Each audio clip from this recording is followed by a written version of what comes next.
course belongs to me. Because why wouldn't I design a show where I get the last word? And you know what? If there's one thing Thorin loves, I won't lie, it's a little bit of contrarianism. But it's more, I just like to be right when I think a lot of people are wrong. Which I know sounds like contrarianism, but I won't force it. Like, I don't really sit down and go, what do you think? Then I think not that. Which I will say is how my haters operate, I notice. Like, the joke is, if I really did go, I love drinking water to be hydrated, they'd be like, right, Diet Coke it is then. That's the only drink I ever drink now. Like, some people are like that. But here's one area where I'm really mad at fans. Because as usual, they've done the mad overcorrection that's ruined their own fucking position.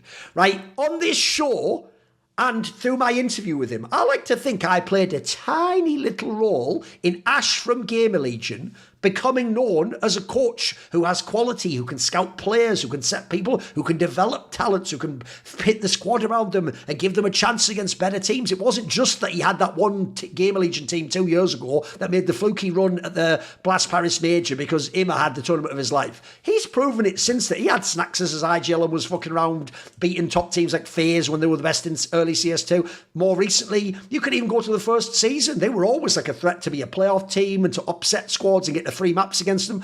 The problem is this. I never told you he was the best coach in Counter-Strike. He just got a lot of exposure off it, and then crucially he capitalized in a very clever way, which is he did his YouTube channel where he broke down other teams, and he did it in such a fair-minded way. People got to hear how he thinks about the game, and all of a sudden, if you watched any forum for the last 3 or 4 months, every time a G2 needed a coach, a Team Liquid needed a coach, and not any team, people wanted this guy in there. They wanted him recruited to the best teams in the world and given the best players. And everyone even said when he re-signed with Gamer Legion, what are you doing? You should be in the best. You should be in Team Liquid, bro. Here's what's so sad.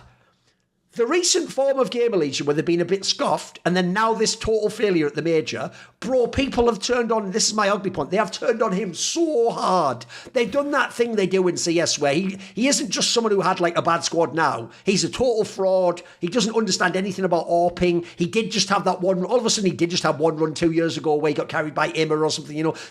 What I hate is they've gone too far the other way, mate. I was never saying he was the best, but I was saying there's clearly something there. There's something to how this guy operates. He's getting more out of his squad. And lastly, the reason I'll also say I think this one's really unfair is because, bro, when people criticise some of his pickups, I want to say to them, you have to be fair. A rule you need to do when you say someone has to do something different is you tell them what to do different. Who should he have picked up? Because the names I see them saying, bro, he never could have gotten. That player wouldn't join Gamer Legion. They wouldn't have the money to join him. And also they get offers from like way bigger teams. So even if these teams you might not think are as good, they have way more money, bro. And so I'm sorry, he couldn't go and pick certain star players that we all like that went to big teams. Like that was never an option. He's always going to have to work when he's in Gamer Legion with a bit of like, I'm going to take a piece I'm going to have to get a res that people think's washed. And then I'm going to get a guy that hasn't made it yet, like Pian. I'm going to put him forwards. And then I'm going to gamble him with a Towson who no one was even looking at in the other squad. That's what he has to do. So I think his job is also one of the hardest as well. So as a result, you will have failures if you do that. So that's my point. I think people turning on him is so harsh. Yeah, I mean, that is it's a very community-based reaction. We see it all the time. I think I have a lot of respect for Ash also because of exactly what happened with Kersey, that pickup that he had, the French AWPer. I actually think it's awesome that they picked it up. It wasn't working. They made a quick decision to turn it around and say, we need something else. I think when something isn't working, one of the worst things that can happen is that you give it another, a long time. But also as a result, obviously, they come into the major with a lot less runway on someone like Hypex. But I've seen some of the hatred too for Ash, and I just think you would have to be crazy to say that it's just a one-time thing and that it's just that there isn't more behind this. And he actually is doing the thing that almost sort of bounces off my point about, the economy of the space and player salaries. He is actually building stuff from, I don't want to say scraps, but he is picking up some of these players that don't have nearly as much hype about them. The salaries aren't going to be as high, and then making like really deep runs and making I mean, this major was a failure, but in general, like being a dangerous team all throughout. I think it's fantastic to see that, and it's actually what we need more of. So yeah, but the community does this all the time, right? As soon as someone's having it goes with players too. Like they could have 1 or 2 bad games, and then suddenly that's it. They're trash. They're out. The community whiplash on Ash has been similar to Zonic, but on a smaller scale.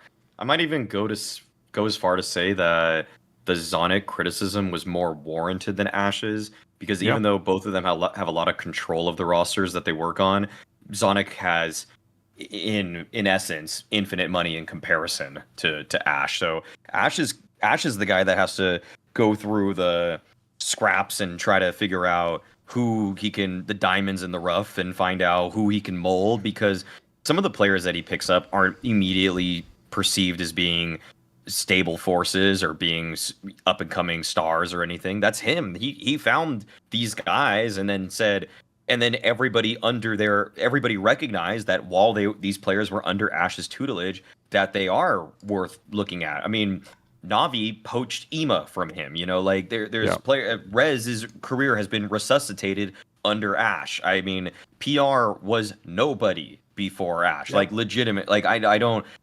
What was he on, like Mao's NXT or something like that? It was just there's so many players that he's working with that were really like Tossin's last 3 months, which have looked quite good, came out of absolutely nowhere. Like there's way more instances of individuals looking like their best or the best they've ever been, or they're rising to new heights under him than Zonic, if I'm being real. Like if I do the 1-to-1 comparison here. And the community in general does Thorin says he doesn't really want to be a pure contrarian. The community does. The community definitely does, because they see that a player or a coach is getting even a modicum of attention, and because they weren't the first person to scout that player or to scout that coach or to be the person that was first on the scene to say Ash is actually good, then they have to go against the grain and say, nah, he's not all that.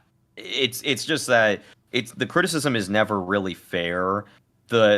There's a disappointment that befalls Gamer Legion and Ash as the results here at the Major and in this season haven't lived up to what they accomplished prior to it. But to call him a fraud is clearly it's just the terminology is always hyperbole, isn't it? And it's even worse that he's bald, because the saying in football is bald fraud. It's like, fucking hell, bro, give me a break. Oh wow. That's really, unironically, I thought that phrase was something that you and Richard created. No. It's because it's basically the guy who was by the way, the joke is it's the guy who's the coach of Manchester City that won everything, mate. But they called him a bald fraud, the guy Guardiola who's the coach, because he's famously bald. So. Also, as a historic point of view, like both Duncan and Richard have come up with many nicknames for Moses over the years. It's true. Kind of a trend, and some might say it's a tradition. I mean, just also. I still think my favorite one is like, what is it, like Little Momo or whatever. That's the best one. That is still the best one. Still. Oh, poor Jason. People will never know what he had to go through. No. Just I also worth saying, maybe when people say why doesn't he just pick up like a tier 1 AWPer for this team, you're misunderstanding the whole point of like his system for doing this. It's so it almost reveals like you just don't understand what the purpose is of him being able to mold the players to play the kind of Counter-Strike that they want to play. Like it's a fundamental. It's also just like the young man's folly, because they always think everything's so easy. It's like that stupid thing where, if you talk to someone who's young and you say like some problem you got in TV, they go like, I just wouldn't even have gone to that place. Like, you didn't know what was going to happen there. Like, I would have just not died, or I would have just won. Like, mate, that's because you're sat in a chair thinking about this stuff. You're not actually having to put your skin in the game and do something, are you? Pick better lottery numbers is the takeaway. More cool, funny, interesting clips based on topics from my content? Well, subscribe to this channel then, or, be a pleb and don't.